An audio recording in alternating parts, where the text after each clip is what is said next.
Pour moi, c'était un grand cadeau, recevoir l'offre d'incarner un des hommes plus iconiques, fascinants, mystérieux, dans la histoire, récente, allemande, non?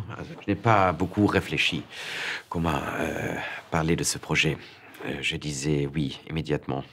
Aussi par le fait qu'on voulait le faire en français et en France et à Paris. Parce que Karl Lagerfeld se sentait plus français qu'allemand. Il aimait beaucoup la culture française.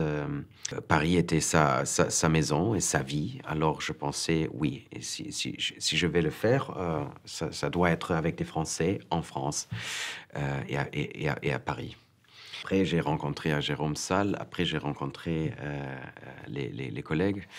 Et, et ça, c'était le moment de la vérité, quand finalement j'ai réalisé que j'ai eu une chance énorme, parce que la possibilité de travailler avec Maître Pellerin et Arnaud Valois et Alex Lutz et Agnès Chaoui, c'était un rêve. Ouais. Ouais, c'était un énorme cadeau d'acteur. Je pense la première audition, j'avais que des scènes, 2 scènes, puis j'ai pas osé lire les scénarios tout de suite parce que je trouvais que les scènes étaient tellement bien écrites que j'avais peur de perdre un peu de la clarté en brouillant les pistes.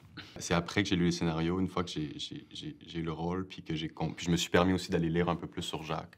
J'ai compris à quel point, heu, c'était un personnage qui était fascinant, qui était vraiment un personnage riche. C'est une des premières fois où j'avais déjà un sentiment de deuil. Je pense pas que je t'ai dit ça, mais j'avais un sentiment de deuil avant le début du tournage parce qu'il y avait tellement de scènes que je trouvais extraordinaires, puis que j'avais hâte de tourner, puis que j'aimais à travailler, puis à comprendre, à chaque lecture, une nouvelle couche de ce qui était là, puis de ce qui pouvait être, que j'avais un sentiment de deuil avant même de commencer de tourner, de me dire: «Ça va finir».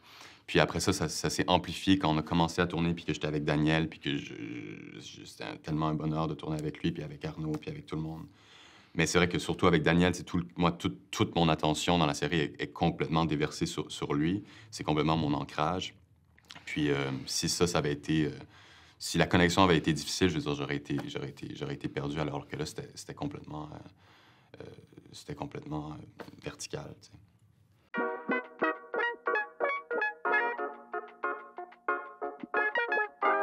Et au début, c'est un chemin compliqué et long, parce qu'on voit une grande montagne devant lui et on est excité. Dans ce cas, je me sentais dehors ma zone de confort, et je savais que le grand danger avec les personnages réels, surtout avec une icône, presque comme pop culturelle, comme Karl Lagerfeld, le danger d'entrer dans la caricature et non, la copie est toujours là. Il faut éviter ça, non? Alors il faut s'approcher et se retrouver, je ne sais pas où, mais on sent là-dedans qu'il y a un moment que ça fait clic, non? Quand on sent: «Ah, j'ai trouvé quelque chose d'intéressant», et après c'est comme un fil, non? Et on continue, non?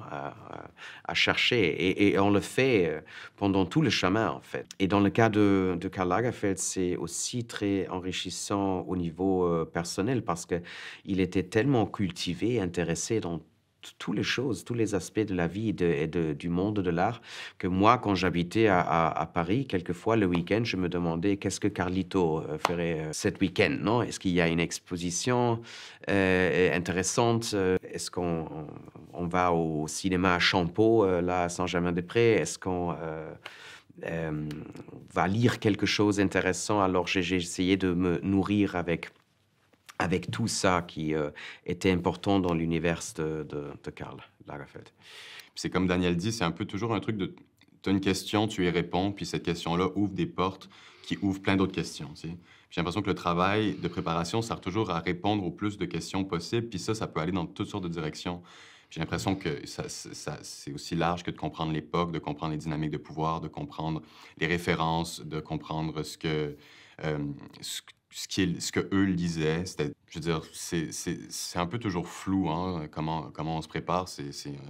Prendre ce qui nous est, apporté, puis, d'avec ça, aller plus loin, puis d'aller chercher, ce qu'on peut aller chercher d'autre, tu sais. toutes les scènes que j'avais avec Jacques de Bachar, avec Théo, et surtout une quand on veut aller à Monaco et toi, tu cries Hmm.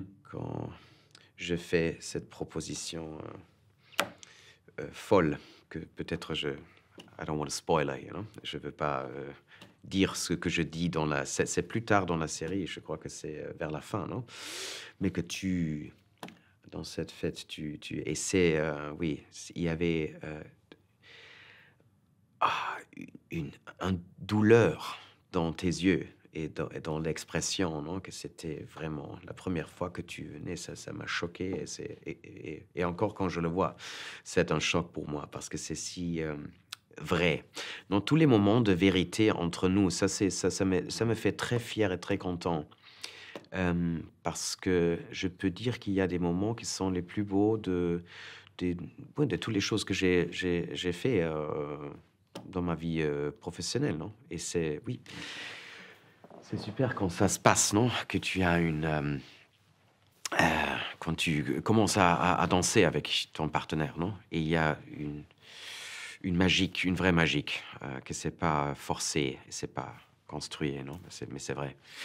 Non. Oui, il y avait une scène qu'on a fait au château à Penouet où Jacques essaie quand même de pousser à amener la relation ailleurs, puis il veut avoir en tout cas un moment d'intimité avec Carl qui est complètement incapable, tu sais, puis il le pousse, puis il le pousse, puis finalement Carl abdique, puis il y a un moment où ils se rencontrent, puis Carl est tellement dans une espèce de... Il essaye tellement de se déshabiller au sens propre et figuré, puis de se mettre à nu. Puis c'est comme un espèce de truc impossible qui résume très bien leur relation, de cette tentative-là de connexion qui est toujours impossible, puis que finalement les têtes se cognent un peu. Puis ça m'a quand même... C'était assez bouleversant, je suis un peu ému même d'en parler, de voir Daniel faire cette scène-là, parce que c'était tellement... ouais, c'était très beau. Puis aussi un moment très dur où Carl brise le lien entre les deux, puis il le rejette. Je pense au début de l'épisode 4 ou quelque chose. Puis ça, c'était très violent à recevoir, mais très, très touchant.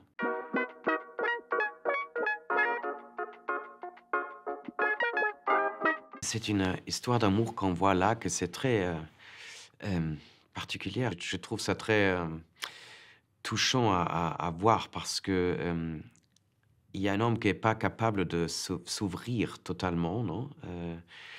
Et de se jeter, mais il était, et c'était ça que m'intéressait, de créer un personnage de Karl Lagerfeld comme un grand romantique allemand. Parce que, non, quand j'ai lu ce qu'il aimait aussi dans la littérature allemande, non? Il aimait ces poèmes de la romantique allemand. Il était un romantique, non? Mais il n'était pas capable de, de, de s'ouvrir vraiment et oui, de se lancer. C'est très triste quand tu penses, non? Que Jacques de Bachar était son grand amour. Mais c'était, oui, trop compliqué pour les deux, non?